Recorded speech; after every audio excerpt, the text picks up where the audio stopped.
What's up, people? It's your girl Adeola. So remember last week I was celebrating the Paralympics team. These people won 13 medals in the name of Nigeria, even though the able-bodied athletes did not win one single medal. So they won 13 medals, you know, making Nigeria proud. But guess what? When they returned to Nigeria this week, nobody was there to welcome them. I mean, nobody. No government official, nobody from the Sports Commission, nobody was there to recognize them or thank them for representing Nigeria and making us proud. And trust me, these athletes were not happy at all.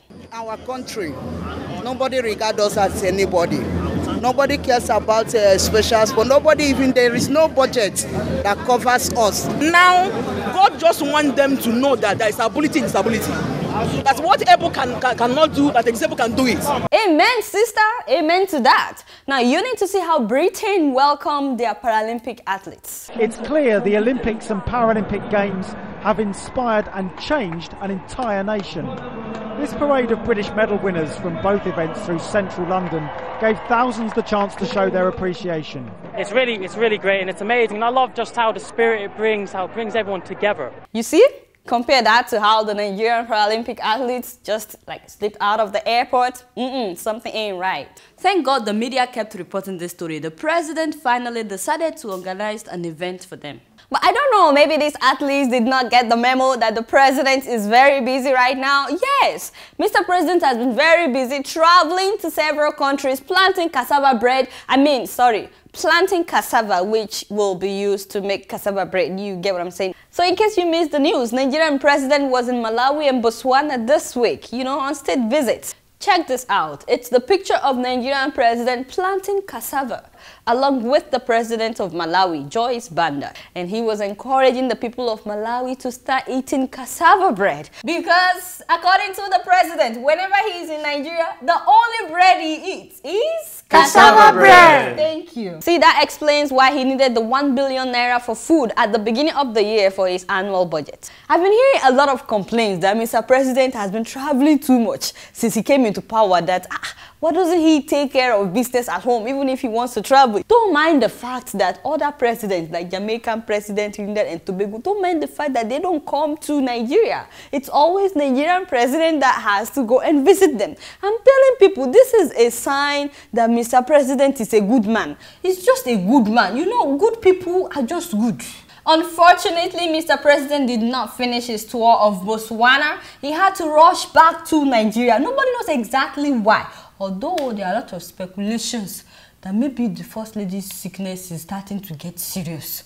I mean, her resting in Germany for the past 1 week because, you know, according to the statement from the presidency, the First Lady is not sick in the first place. She's just resting. We're not sure exactly what's going on. You know, when you rest for too long in Germany, sometimes you can get bored. All we know is that the president had to rush out of Botswana and go back to Nigeria. So typical of African presidents. Why don't you just tell us exactly what's going on? At least we would know how to pray. By the way, I should let you know that while Mrs. Jonathan is resting in Germany, the Delta State University decided to honor her with a doctorate title. How nice. At least that would keep us from thinking that maybe she's not okay. Of course, I'd like to congratulate Her Excellency on this new title, but at the same time, I'm hoping that now that both husband and wife are Doctor and Dr. Mrs., that they will think about having a good hospital in Nigeria where they can go and rest if they need to rest at another time instead of traveling all the way to Germany. You know me? I'm just keeping it real.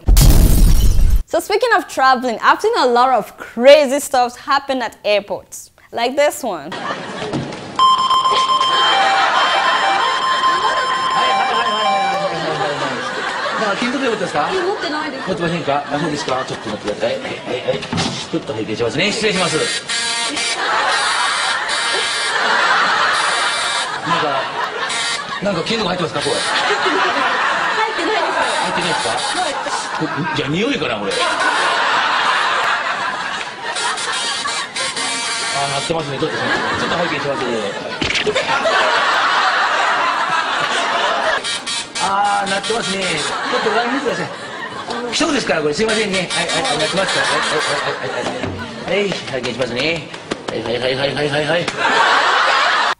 Alright, so yeah, I've seen a lot of crazy stuff. But you know, I've never seen an airline collecting offering at the airport until recently.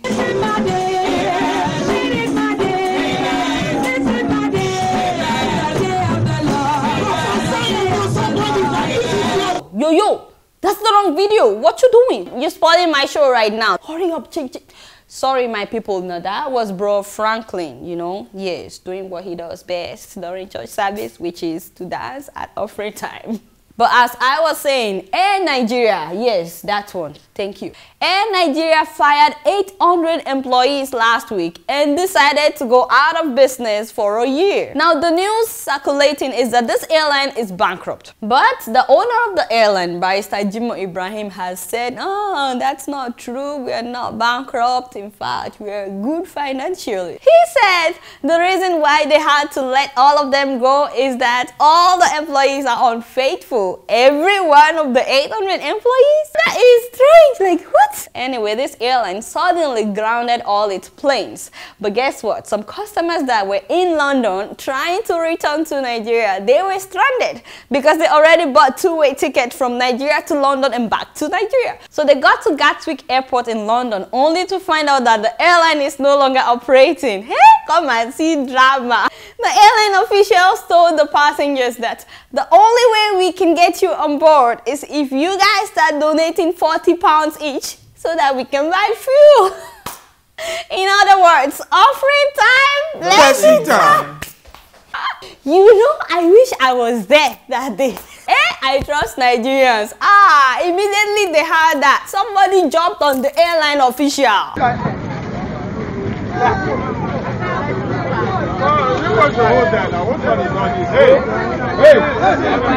Yo man, that's the wrong video again. What you doing ruining my show? You're gonna have to find another job. I ain't playing. I'm so sorry, my people. I mean, they jumped on the airline official, but not like that. I mean, it was in a civilized way. You know, something like, we paid now, we pay for the airline ticket. You want us to donate £40? Now, 419 for London. Me, I know the pay anything. You know, like a civilized person will do. I mean, a civilized person under stress. So as soon as the airline officials had the people, they disappeared. So the passengers had to wait for 7 hours before they finally found them a plane to board to Lagos. So when they finally got to Lagos and they were waiting for their luggage, you know, that was when they made the announcement. Oh, by the way, we didn't bring your luggage with you. Your luggage did not come with you. We had to leave that in London, and we assure you by tomorrow you will get it.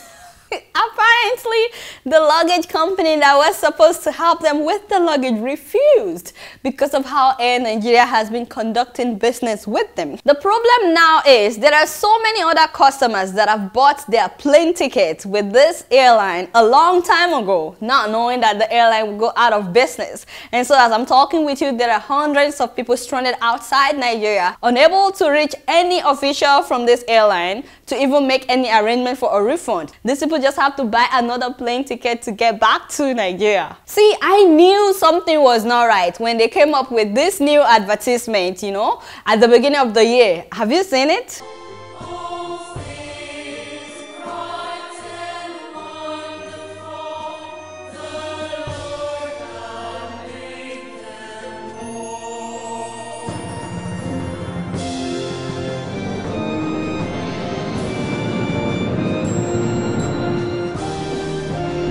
Now you can fly in style from Lagos to London. Few weeks ago, remember I showed you the picture of Michelle Obama, American First Lady, being lifted by an Olympics female wrestler. Guess what? This week, President Barack Obama himself was lifted up, this time by a pizza man. That is Scott Van Duzer, the owner of the Big Apple Pizza and Pasta restaurant in Florida. The guy was so excited he couldn't hide it. He had to lift up the president after giving him a big hug. Now, he said he voted for Obama in 2008, even though he's a Republican, and he has said that he will vote for him again this year. Now, let's go back to that picture. Yes, thank you. Now, I keep wondering, how many African presidents or first ladies do you know that would allow something like this? How many do you know? You know, I'm like, No, I can't think of any African president that would allow something like this. I mean, if anybody tries to pick up Robert Mugabe of Zimbabwe, they should be ready for something like this. What want the British to do with Zimbabwe? Who are you? You bloody idiots. And like Michelle Obama was picked up, if anybody tries something like that with Lucy Kibaki of Kenya, I pity the person. An agitated Mrs. Kibaki at one point slapped Katie and cameraman Clifford Derrick hard across the cheek, wondering why he was taking pictures. Now, these are some things that you will hardly find an African president or first lady doing.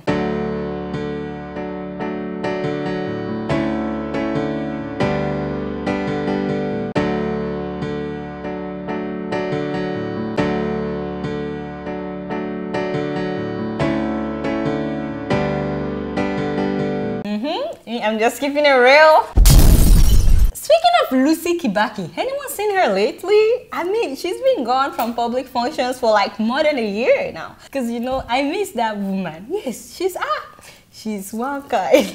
And someone was trying to tell me that maybe she was grounded for behaviors like this one. By the way, the First Lady of Cameroon has also been missing in action for like 6 months. Yes, Chantal Biya. Until last Monday when she came back into the country and they had a grand welcoming ceremony for her. The news is that she was receiving treatment in France for an undisclosed ailment. Can you imagine that the president said nothing about her whereabouts for about 6 months that she was gone? He didn't tell the people of Cameroon what's going on with the First Lady.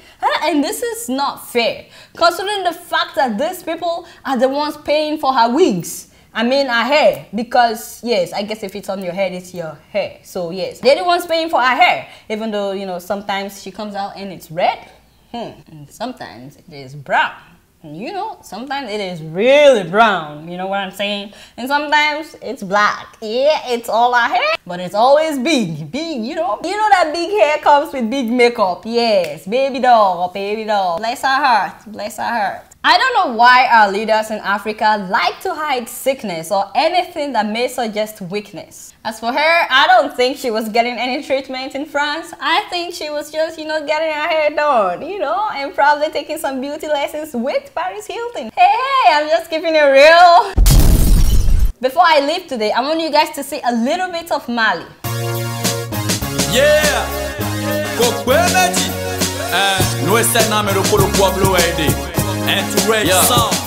Yo, sans tegor non fonsi hoche me bai to home na ibande na dudo home ma o kede wetunde no sofa kon e kede wetunde no jeta kon e badan lenu wa no kota ya nu bi hoche sanom rendo santi gbaja aidele no homba ka no sekaka kan we no vanto bo no mo kaliya ya nundo mo chobo peto le do jaloux no modo jemene nu le do mi machine mi fou agamanyo no rede pa home bide sauf qui peut singa même bide.